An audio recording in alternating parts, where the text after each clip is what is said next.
Good evening. Political shockwaves continue tonight after Liberal leader Justin Trudeau admitted to wearing blackface. Last night, he told the world he did it twice, but this morning, video of a third instance surfaced, and the man who has built his image around inclusiveness and diversity had to face the cameras and apologize again. We begin our team coverage now of this unprecedented political crisis in the middle of a Canadian election. This is something that I deeply, deeply regret. Darkening your face, regardless of the context or the circumstances, is always unacceptable because of the racist history of blackface. I should have understood that then, and I never should have done it. The first bombshell was delivered by Time magazine last night. It shows a photo of Trudeau dressed up as Aladdin during his days as a teacher at a private school in Vancouver, 18 years ago when he was 29. A short time later on his plane last night, Trudeau apologized, calling it racist and a mistake, but added, If everyone who is going to be standing for office needs to demonstrate that they've been perfect every step of their lives, there's going to be a shortage of people running for office. When pressured last night, Trudeau said he had dressed up in blackface once before in high school. Except this video shows he has done it a third time. The Liberals confirmed this is Justin Trudeau in the early 90s, when he would have been in his late teens or early 20s. The recent pictures that came out, I had not remembered. I want folks to know that it's going to be hard for them today to see the Prime Minister of a country where we felt that people belonged. They're going to be hurt. The bombshell comes just 9 days into the federal election campaign that polls suggest has the Liberals and the Conservatives in a tight race. Until now, much of the Liberal strategy has been to claim the moral high ground after digging up old dirt on Conservative candidates.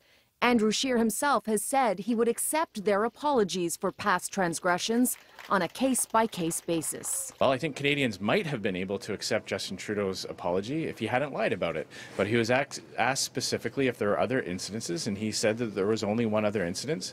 Now we know that there are at least 3. Scheer acknowledged today the Conservatives are the ones that gave this video to the media.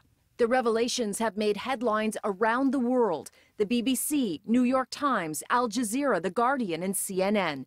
A stunning turn for the man who has been lauded on the world stage for promoting Canada's diversity. In Virginia earlier this year, there were calls for the governor to resign after he acknowledged he was in this old yearbook photo that shows a man in blackface and another dressed as a Ku Klux Klan member.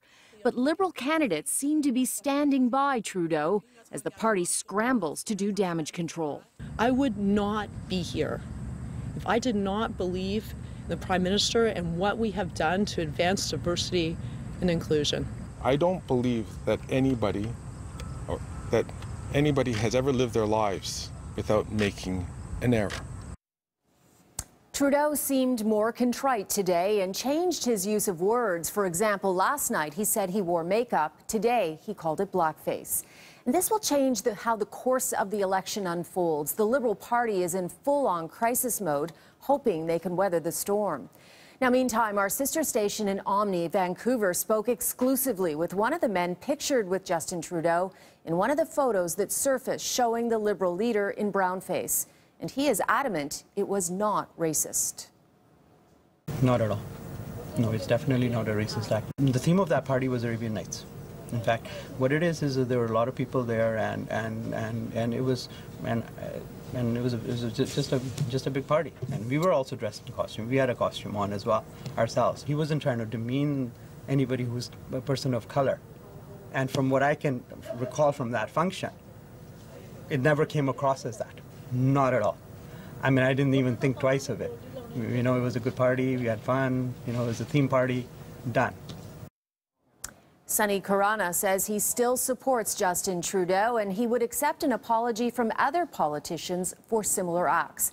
But the biggest question now in all of this, will it impact voters? Adrian Gabriel has been posing that very question, and he is live in Brampton tonight. Adrian.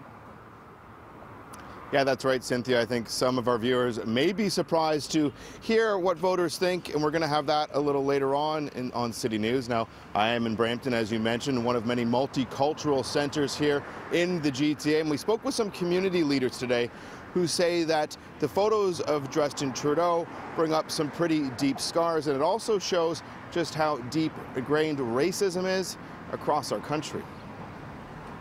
Blackface is racist. It's shocking, and it really does trivialize the experience of racialized individuals, sort of saying that, you know, I'm going to go home after the party and wash my skin color off.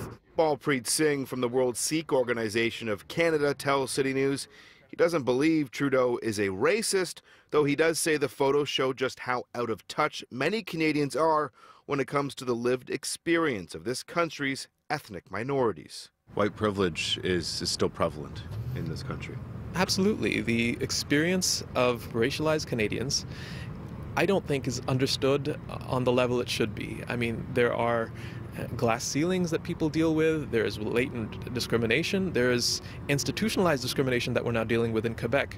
So racism is a real issue, and white privilege is something that I think really does need to be talked about. For Justin Trudeau to stand up and say he didn't fully realize in 2001, you know, what this meant, he realizes now it was racist. What does that say about his own white privilege? Justin Trudeau should have known in 2001 that this is wrong.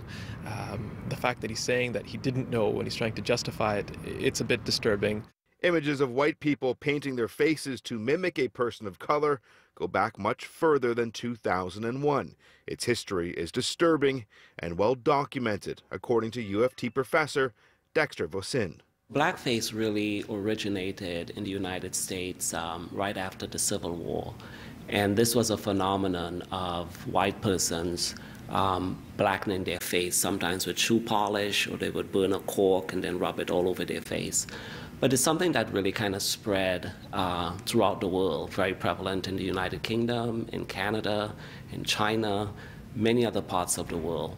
Singh adds that while many families of all backgrounds are having frank discussions with their kids following Trudeau's black and brown face photos and videos, parents in his community have to sit down far too often with their children and have hard conversations about racism. Our organization has done surveys of young people here in Peel, which found in 2016 that 26% of Sikh youth in Peel District School Board schools felt that they were being bullied against because of their faith. Racism on a TTC is a problem officials are admitting and say they need to address fast. Now a new strategy addressing anti-racism is being established by the TTC. This after we broke a story last year after a young black man was tackled by TTC officials.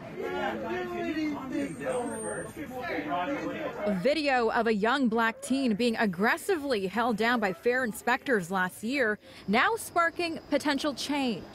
The TTC is an organization that is committed to addressing the bias and discrimination, both conscious and unconscious. Commission CEO Rick Leary vowing the organization will do better, while also apologizing to Reese Maxwell Crawford, pledging to adopt recommendations made by the city's ombudsman to improve how the TTC approaches discrimination, especially anti-black actions. We are a microcosm of society. Of course there's racism at the TTC, but now it's about educating individuals about, you know, the feelings people have on using the TTC. A strategy that has 6 recommendations, including adopting the Toronto Action Plan to confront anti-black racism, retaining third parties to conduct an independent review of the TTC's Transit Enforcement Unit, and developing new framework to collect race-based data for prevention of systematic discrimination. But when it comes to disciplining staff that violate anti-racism policies or use aggressive force like this, Leary says right now there isn't a zero-tolerance approach, but they're looking to potentially change that. We have taken the steps that the Ombudsman recommended regarding having third parties do the assessment. Yes, right? But the first step is making sure you educate everyone. And so as a society that speaks to diversity being our strength, I think that it's important for us to really focus on bringing the tools to dealing with issues so that everyone can feel not only respected, but feel comfortable with all the institutions that are in our society. Councillor Michael Thompson saying it's an ugly truth, but racism exists in the city. He hopes more organizations will take similar steps to eliminate conscious and unconscious biases. I'm Adrian Gobriel. There's no question images of Justin Trudeau in brown and blackface have dropped a bombshell on this election. Now tonight we're here in Brampton, where last federal election each and every riding here in this municipality went Liberal red. So we came here today to take the pulse of voters to get their reaction to the photos and the video. Some of you may find their thoughts polarizing. Opinions are split inside the Gore barber shop where Trudeau was the topic of the day. Me personally, I don't really feel offended by it, being the matter that I think anyone can dress at a costume party as anybody, I believe. Mm-hmm. When it comes, how do you think it might, here in Brampton in the last federal election, every single riding voted Liberal. Right. This is an ethnic community here in Brampton. Do you think it might impact the coming vote? Well, it's a person-to-person point of view, right? There's standards. Prime Minister shouldn't be apologizing consistently, you know what I'm saying? There should be limits to this, and he should understand what he's doing. Like, a picture like that, looking at that, it just shows how inappropriate his actions were. And, like, his apologies, they don't look sincere. We spoke with multiple families inside the busy restaurant Punjabi by Nature today, where we found everyone was actually pro-Trudeau. He wasn't hurting anybody. It just seems like maybe it was a party theme where he was. It was a theme party, so maybe he just wore, it looked like Aladdin's turban, not actual, nothing to do with the Punjabi turban or Indian turban. The apology was big for you. Yes, it was. So what else do we? Like, everybody makes mistakes. He's fine. We as a public, we have to look at him his image, what he's now, and we have to let it go. And when he was 29, he's a human being and he's got full right to do whatever he wants. When he's enjoying in a party, people should not judge him now. I guess it's the opposite party which is trying to take the advantage of that. Well, that should be neglected. It won't sway your vote. I would still go with him. Now, I did speak with a Sikh community leader here in Brampton today. He told me he's been impressed by how Jagmeet Singh handled the news initially last night when he addressed the country instead of attacking Trudeau. He talked to immigrants. He talked to youth who may be feeling alone and afraid in their own country. He also feels there's a possibility that some of the seats here in Brampton could flip from red to orange in the upcoming election. Working hard to getting to know a community like the community I have the honor of representing, Papineau, where there is extraordinary diversity. If somebody is like going out on blackface and going riding, then depending on the context, then it comes to and gets me differently. So when I see that picture, I'm not too uproared or getting mad and frustrated because of the context.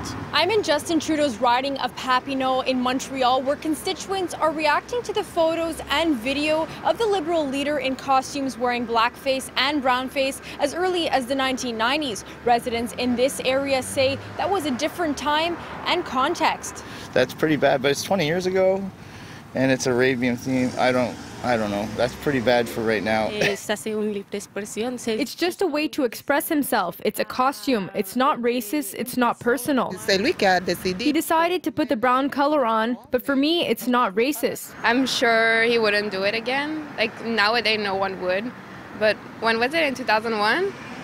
In 2001, yeah, the awareness was not the same. People outside of Trudeau's high school, Collège Brébeuf, where one of the photos was taken, says it was racist. I just think it's a little bit hypocrite of himself because he was the one that was criticizing people that were doing this. Even though I know it's racist, but you know, everybody make mistake sometime if they're in their lives. I probably will re-question my personal position regarding his place in the government. Why? I don't know. It's we live in a time where we really have to support everybody, every minority, everything, and having a president prime minister, that has clearly had some racist thoughts is not necessarily the best thing. But for community leaders, Trudeau's current character and work as a prime minister show that he's spoken out against intolerance and racism. To a certain extent, it is one of the most inclusive government that we have seen.